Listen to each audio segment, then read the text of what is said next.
Okay, wow, it's a Wednesday and there are still loads of powerful conversations ongoing online, especially one with regards what the younger generation are being taught and how they're being mentored.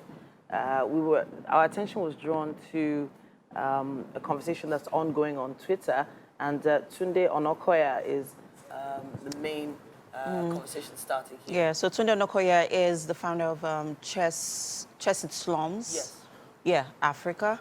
And this is Tunde, for years now, has been mentoring young boys, yeah. or young children, because even there are a few girls in the mix as well, on how to play chess. Yeah. And these people go forward, you know, to even represent the world at different chess competitions. Yeah.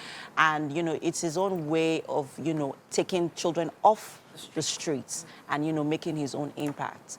And, yeah, so go ahead. It's established that there is a clear funnel of young youths, let's not Teenagers. let's not even restrict it to boys now, who between that time they are leaving secondary school and are supposed to be going into tertiary institutions, find themselves idle and hungry, essentially. That's the only term you can really think of. They end up watching their families go hungry week after week, and when they're approached by sinister individuals who want to recruit them for Yahoo-Yahoo or whatever it is, whatever you can call it now. There's so many different terms. Internet fraud activities.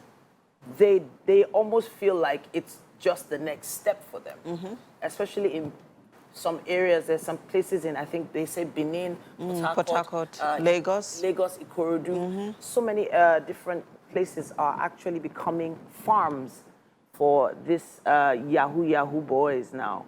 Now, the conversation essentially moved on to the fact that everybody's complaining about it, but is there anyone doing something about it? So to buttress more on the conversation, so now we have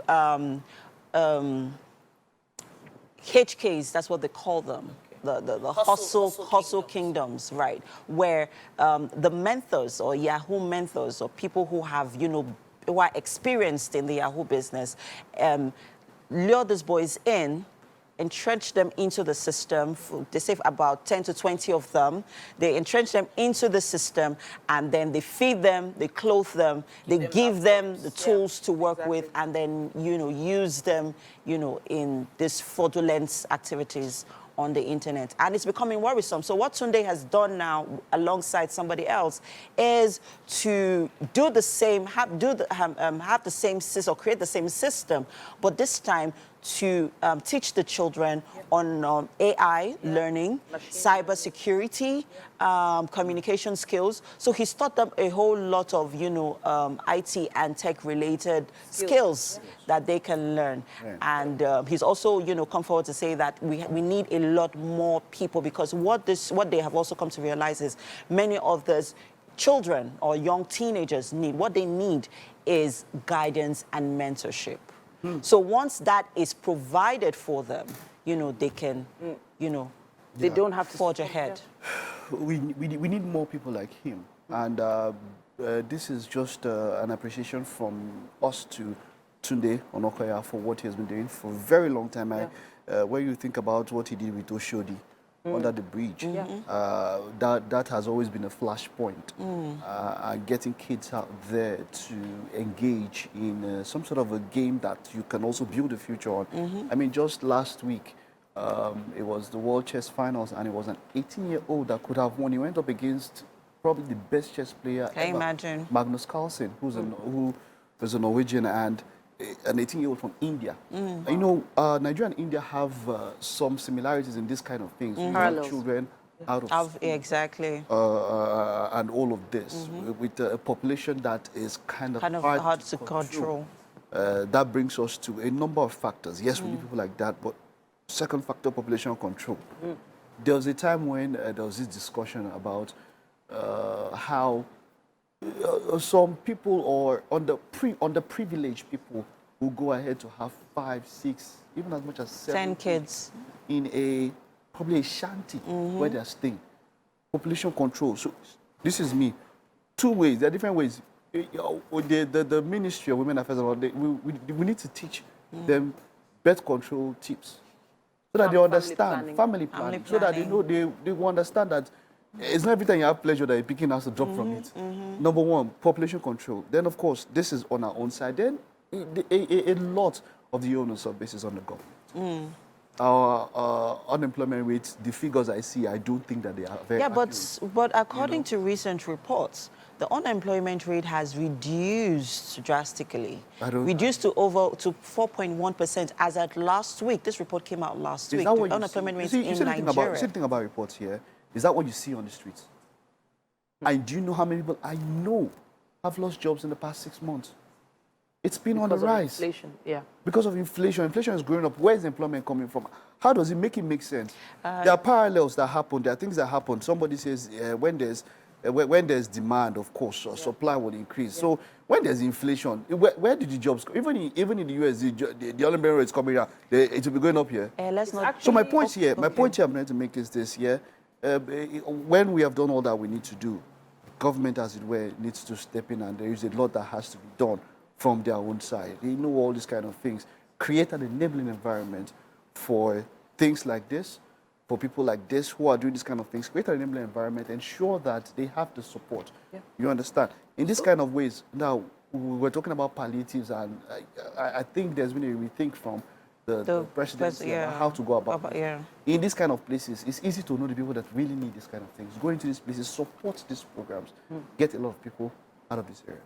So there is the school of thought that waiting on the government to do everything might be detrimental to entire generations, because by the time the government eventually comes through, depending on what the government is planning for in the immediate future, these young people are getting older. They need mentors. If there was a time captains of industry were mentoring and influencing our young people, it used to be MDs of banks, people in government, but now those who are influencing our young people are on Instagram, on Twitter, the ones with hundreds of thousands of followers, wearing, in quote, elaborate designers, expensive clothes, moving around in expensive cars that were probably rented for a music video, not even really the reality of these artists and influencers to begin with. So this lifestyle that the young people essentially want to fuel is now being taken advantage of by these hustle kingdom kingpins, essentially. So there needs to be a little sensitization that, look, Yahoo-Yahoo is there. We understand it's there, and we understand that there is a particular gap it has been filling.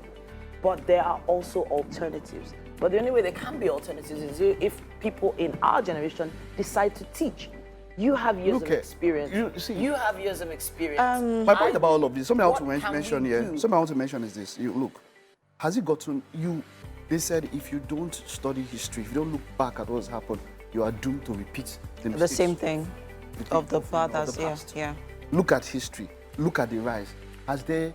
As much as we've been shortlisted, there's a lot you cannot do when it comes to international transactions because of where we are. We've been cut down. We are talking about limitations of the passport. Yeah, exactly. People are talking about how they don't know what a visa is. Why? Why would you need someone to stamp because you need to go somewhere? As much as all of this is on the increase, what am I saying? The first thing I mentioned, yes, people will do what they need to do, but you have to understand that to get us out from where we are, leadership is it. There is nothing as much as you can well, do. Mike, I agree with you. There's a rule. It can. No, it's not about the rule. If we have something so pervasive and so prevalent as it stands now, the public sector will do what they can, but more, it rises and falls on leadership. That's why we have to ensure that across. I love what the ministers are doing now. I mean, we saw the minister of the FCT, we saw the works minister. In just how many days they've already started doing what they need to do. It rises and falls on leadership. Well, I agree with you. I think we all have a role to play in all of this. And hear your opinion on this as well. Use our hashtag #WakeUpNigeria on TVC, and let's hear what you think about this particular issue. We can't wait to see it.